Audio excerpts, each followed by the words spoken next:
So, ladies and gentlemen, it is my pleasure and honor to be concluding in this session of Covenant of Mayors Investment Forum Energy Efficiency Finance Marketplace. My name is Aneta Willems, and I represent CINEA here. CINEA, you know, like Paloma in the morning, stands from Climate, Infrastructure, Environment Executive Agency. I'm responsible for the department that deals with the natural resources, climate, clean energy transition, and sustainable blue economy. So part of also LIFE program that manages has a sub-program of clean energy transition. And this annual conference is organized by DG Energy, DG Klima, CINEA, and the Covenant of Mayors for Climate and Energy Europe office. And I think that you will all agree with me that today we had a very vibrant day with incredible amount of exchanges. And on behalf of all of us, I would like to thank you all for being here. You being here physically in Brussels with us today, but also to the participants that are with us online. And let me now turn to my two fellow speakers for the final conference session, and will both offer the concluding remarks. So I would like to welcome Mr. Eero Ailio, who is the advisor in DG Energy, and he's an advisor to the senior management for the energy transition and local governance, and Mr. Frédéric, who is the co-lead of the Covenant of Mayor Climate Energy Europe office. So first I will pass the floor to Eero. So please come here and share with us your concluding remarks.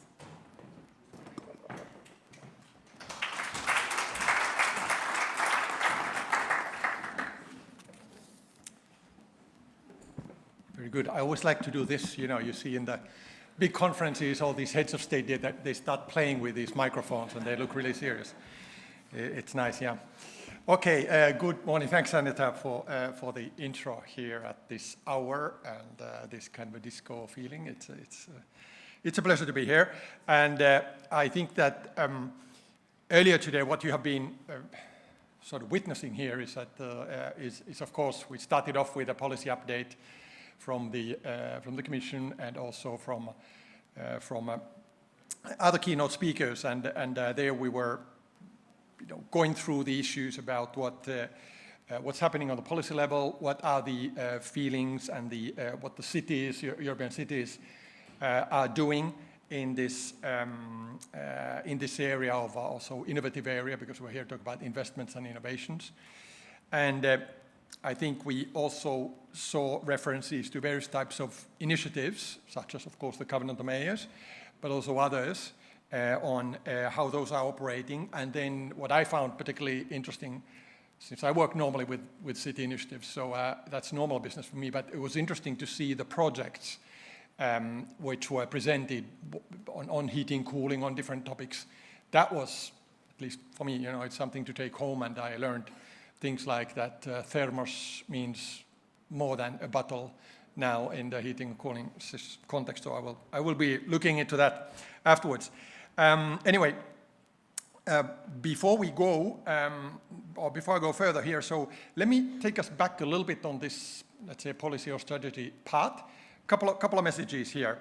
There are two exercises underway that I would advertise to you, and these are, of course, for the member states. They are responsible for them, but there's a strong multi-level governance aspect in there, and the first one is, of course, the national energy and climate plans. You heard that this morning. It was mentioned by Mr. Klisovic, who's the president of the City Assembly of Zagreb. He was talking about this and the connection also to governance regulation. And I think here I can only agree with what he was saying, and some others as well, that we need real contributions from the local authorities and regional authorities to these plans. And that means, you know, getting the ideas, getting the experiences, getting also the constraints that are there for cities. So all these need to be systematically considered to make these plans, you know, serious. And for that reason, there is this multi-level dialogue, which is a requirement. on the member states. So that's the only way to get to successful NECPs and then also get the transition going. Now, there's a process currently underway to update these famous NECP plans, and that opens up this window of opportunity for the regions and for the municipalities to influence this step before the Commission evaluates them. So it's like your experiences are needed here into the game now, and you can be pretty sure that we in the Commission services will be supporting your inputs in that context. But as people always say, you need three to tango. And that means, indeed, the authorities, the local regional authorities, the EU, and the member states. So for that reason, I, of course, encourage those of who are these local regional governments here, but also other important stakeholders, so lobby your national governments on this local aspect in this context. So we will be at the Commission side. What we are doing is we are actually getting ready to review the piece of law, the governance regulation, which actually defines how this interaction between local, regional, and central government level goes when we are drawing up these plans that should implement then the transition. So this important piece of EU law is going to be going into a review or evaluation beginning next year. We will publish the results around sort of April next year, and after that start this famous impact assessment process of ours that you probably know. And then the idea is that we will present the case basically to the next leaders of the EU, so the Commission, and they will then decide what's going to happen afterwards. But at least we prepare the groundwork, and we need your ideas on that, how to improve this local influence here. Okay, so that was a long story about this. The second point is a bit more precise, so it's about the national building renovation plans. These are brought in by this Energy Performance of Buildings Directive, which is being recast currently. And there we request the member states to submit every 5 years these kinds of national trajectories on how do they want to fully decarbonize the building stock. So it's not an easy challenge, but it's there. And these plans are something that has to be, of course, again, prepared in a reasonable manner, in a rational manner, which means get the regional, get the local aspect into them. So using those multi-level dialogues as a tool. And now, in these settings, I see that this kind of involvement of local regional level, it's a bit like an insurance policy against failure. So you have your policy goals, you want to get somewhere. If you want to increase the chances of your hitting the target, you'd better get involved those people who are actually implementing that. That's like the way I see it. So, but okay. And that takes me to a couple of words about implementation and financing. So we've heard here discussion about initiatives, of course, Covenant May, as I mentioned, also Smart Cities Marketplace. There's been discussion on financing tools, LIFE program, Clean Energy Transition, and then also the Elena facility. It was just a session before us. And I think when it comes to the Covenant, so that initiative is reaching its 15th year anniversary. And we are preparing now, as Commission, we are preparing for the next sort of operational phase of that. Fred Boyer, I think, will speak more about Covenant afterwards, so I don't go deeper into it. Just to say that we have a call for tender open now to get this next period underway. And we're looking at things there like checking how the initiative can adapt to things like Fit for 55 legislation, those goals, energy, transport, and so, how to adapt it because things have changed. Also, we're looking at, could we make more sense out of these various types of urban initiatives that are operating in the Green Deal area? There are many. There's Green City Accord on the environment, there's Covenant on energy, and so on. So these things, Cities Mission, of course, can we make more out of the some of these initiatives? So think how it could work better, get synergies and stuff like that. So that's part of this work which we are also undertaking. And then We are planning to bring the Smart Cities Marketplace, which is this access to finance tool, so to say, connect that to the covenant, and that would like strengthen this financial aspect of the when it comes to implementing those plans that cities make. So they need to be implementing it, of course. And I think that brings us to this event here, the Investment Forum. So we have an opportunity actually of thinking how this forum and then the work we are doing around the covenant, how those will link best, and this kind of what kind of best support we can give to in the matchmaking context and so on. Okay, just mentioned very briefly life facility. There was discussion on that. There's probably going to be some words on that later on today. I'm always very impressed when I look at the definition of this.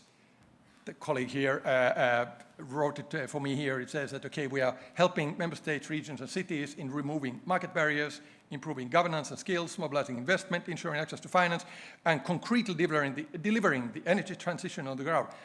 I mean, that's a long list of activities in one facility. So pretty important, and indeed, there's a call for proposals, I think in preparation, if I understood correctly now, on this in November, which goes into many of the topics, very concrete topics, heating, cooling, and building renovation, climate planning, all these things that have been discussed here in the various projects that we've been going through. So keep life in mind. And then, of course, the European City Facility, which was discussed earlier on here.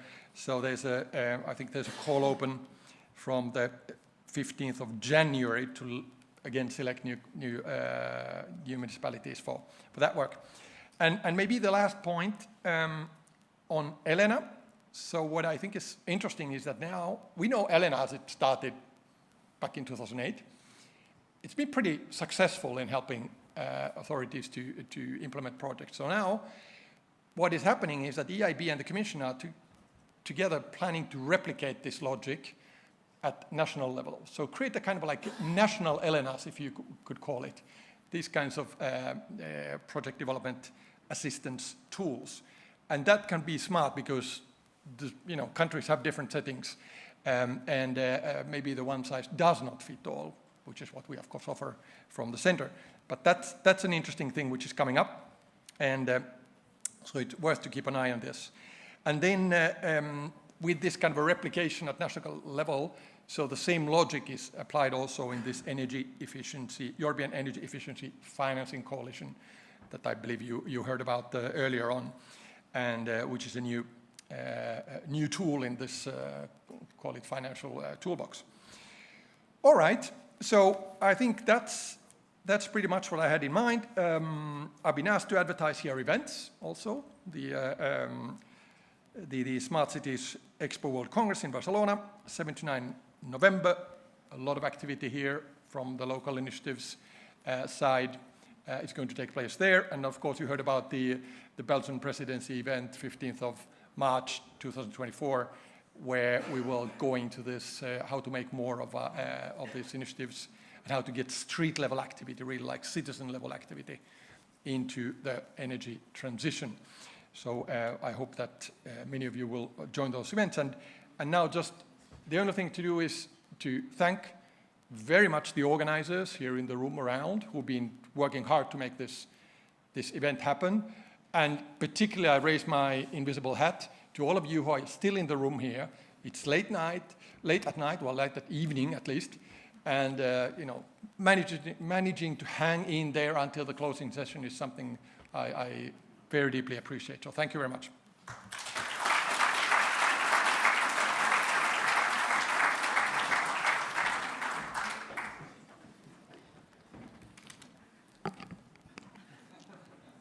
Thank you very much, Eero, for your inspiring words and also for completing the legal framework that we have heard also in the morning from Hans van Steen.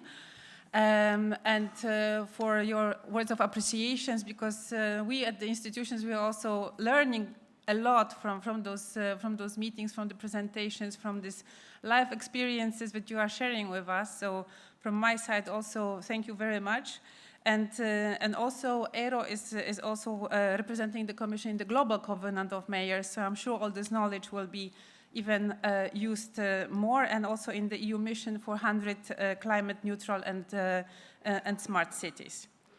So now I would like to give the floor to Frédéric Boyer. Frédéric joins us from the European Covenant of Mayors for Energy and Climate Initiative Europe office, and he leads the office since 2015. And in this function, he has the ample experience in supporting European cities in their efforts to lead the energy transition in advocating and enabling framework. So please have a floor. Thank you, Aneta. Good afternoon, everyone. I know I'm between you and the cocktail, or a drink you will have in the Grand Place just after, so I'll try to be fast. And I'll start with what Eero just said at the end, first congratulating the team of CINEA for this opportunity. It's a long-standing cooperation that we have on the Covenant of Mayors Office with CINEA to organize this moment, to have the possibility to discuss with the number of stakeholders involved into bringing this transition of local authorities locally, and slowly opening up to other topics such as climate adaptation. So it's very nice to be with you today. My main takeaways of today, and having heard this very interesting opening, is that local authorities, mayors, they are the forefront of all the crises we've been witnessing recently. And they have, and just to quote one of the projects that I managed to follow today, they have a remarkable leadership on that. They demonstrated it through the Covenant of Mayors by agreeing to go beyond the EU energy and climate objectives. Some of them went even further, committing to be climate neutral by 2030, that's the mission. And some of them are doing the same on adaptation to climate change through the mission on adaptation. So just to show that local politicians are the one making what Mr. Klisovic was mentioning as making the Green Deal local, because it goes beyond climate and energy. There's also the other policies, biodiversity, equality, and so on that the mayors have to deal with on a daily basis. And they cannot leave it apart. They owe this to their citizens. They are therefore the key allies of the Commission in a very difficult moment. There will be elections at EU level, and we know there is a trend in some member states to go against legislation coming from the EU, and also the growing far-right party or populist party that are kind of commenting on the fact that climate change might not be something created by human society at the moment. So we have the cities, we have the EU that has been setting a very high ambition, and we need to keep this cooperation or strengthen this cooperation that we can make the Green Deal real and we can achieve those targets. That is very important. Mr. Klisovic did mention, and that was also what I wanted to say, that there are obstacles between that and for the cities to reach this level of ambition, climate neutrality, resilience, a green city offering a nightscape and a better quality of life to their citizens. There's first this lack of power, and I'm not mentioning the energy power. I'm referring to the power, the decentralization of responsibilities that is very diverse from one country to another, and then in some countries is missing, particularly when we talk about energy policies. There's member states, it's a very centralized policy in many of them, and then there are also big utilities that can be an obstacle to local authorities, to energy communities taking a role into that. And that's very important that we collectively show that, those new actors, those new market actors on the energy sector are relevant because they can really bring the transition and make it faster.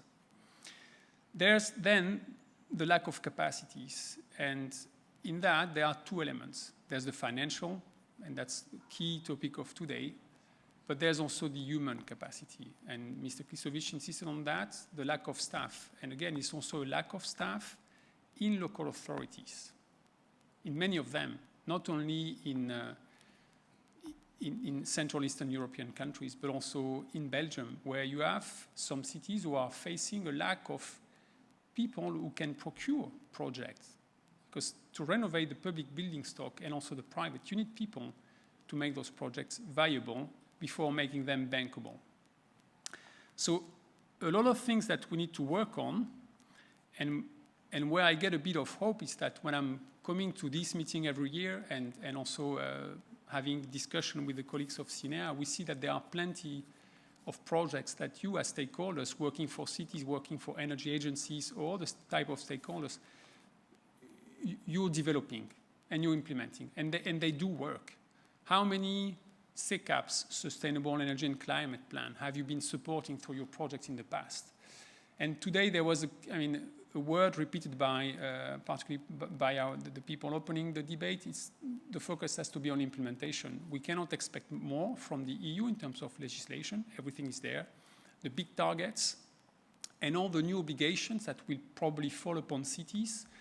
And we heard some of them today, the heating and cooling plan, the level of the target of renovation of the public building stock, but also of the residential building.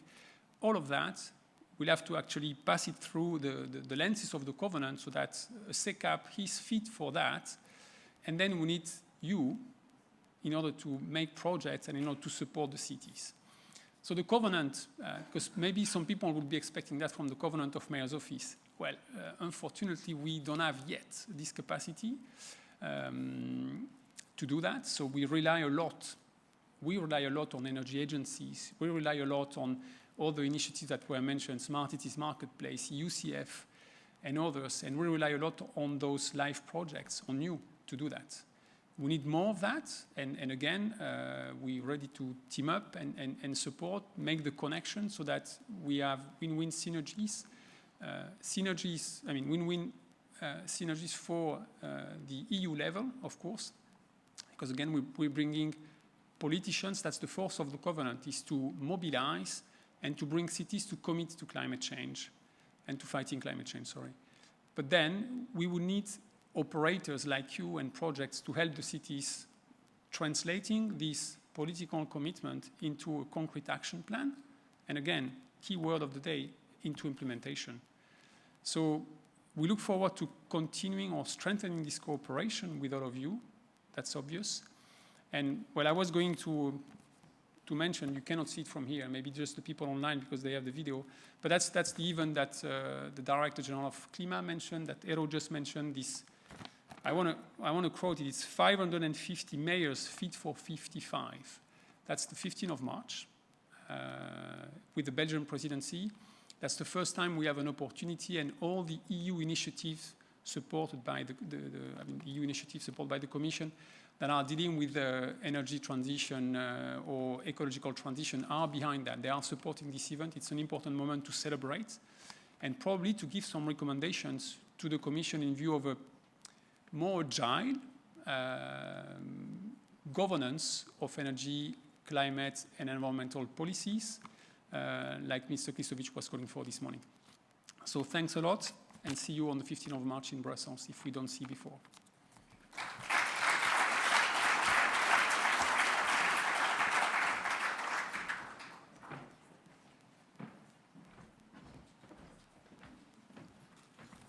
Thank you very much, Frédéric, for giving us a perspective from the Covenant of Mayors. And I would like to underline once again that the spirit of these meetings we are organizing on a yearly basis is to bring together successful but often pioneering and creative approaches and solutions that already put there in well-selected 15 projects as we have seen today. And we all accelerate the energy transition and climate adaptation with the goal of facilitating and encouraging exchanges and among the peers, among finding also interesting people. Sometimes I felt that people were in the sessions, but then they were going outside for a drink of coffee or lunch, and it was difficult to come back in the meetings because we found super interesting counterpart from whom we were learning a lot, and I'm sure that the Also, the effect of this meeting will be that you are getting in contact with each other, and even more interesting work will come up out of this initiative. And so what we have seen today is that from the vision. So let's call the vision what the Commission had in place and in mind, and put it in the legislation, to the implementation. This is, again, the word implementation comes all the time. We had all the debates focused on how to have structural changes in place that are so necessary for the next decades in order to understand the scale of the decarbonization complexity and what needs to be done in the future in order to plan and implement the transition now.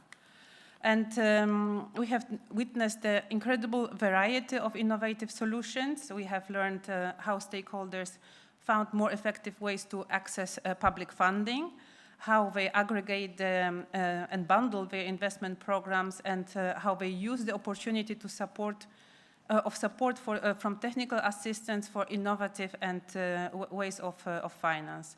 But we have also seen a lot of examples about how LIFE program or other programs are also helping to build capacity in the local governments, and especially what Frédéric was mentioning. This is where the skills are necessary, and sharing of experiences.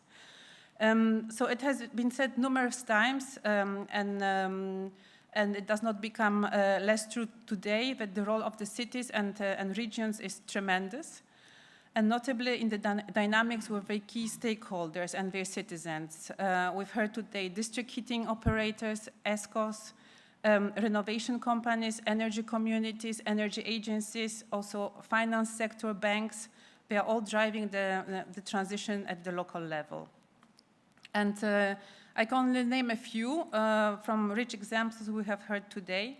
So we have learned how successfully Horizon and LIFE are building capacity for the transition. On Elena, that was already mentioned. Also the Solar Impulse Foundation, and we have heard about many one-stop shops initiatives, and this is something that this is what, in my view, takes away a lot of frustration, also from those who want to make the change, but often they don't know how to start, how to make it in a smart way, in an efficient and effective way. So also they help to plan, mobilize, finance, and deliver deep renovation. So I'm also pleased to see that a lot of some of those initiatives already include also the initial reconstruction efforts of Ukraine, and I also wanted to, if they are here in the room, to particularly welcome the representatives of Ukraine in today's meetings. And also we have seen the journey of the cities which thanks to the technical and financial support of the European City Facility, turned their clean energy transition plans into clean energy investment concepts on their journey to making their plans real. And when I'm saying we have seen, you are maybe thinking, I have not seen, because, you know, I only could choose one session and there were 2 others running in the same time. So I can bring you a good news. All the sessions are recorded and they will be put online, and also you can replay them again, those that you have participated in, but also you can go into virtually into those sessions that you have missed. Once again, many thanks to all the sessions facilitators and speakers for coming today to Brussels and for sharing with us their stories. Also in this place, I would like to say that LIFE sub-program helps implementing EU energy policy to accelerate clean energy transition. And for us, these stories are the timely source of insight as we are programming the LIFE funding priorities for the next coming years. And also, this year's call still runs until 16th of November. So please keep an eye close on the annual calls for proposals on our portal. And also, I would like to advertise the CINEA's Clean Energy newsletter. This is also a very good source of information about various initiatives and calls that are being published. And on behalf of the organizing teams of DG Energy, DG Climate Action, CINEA, and the Covenant of Mayors Europe, we sincerely hope that you have found inspiration today and that you will bring good knowledge back home.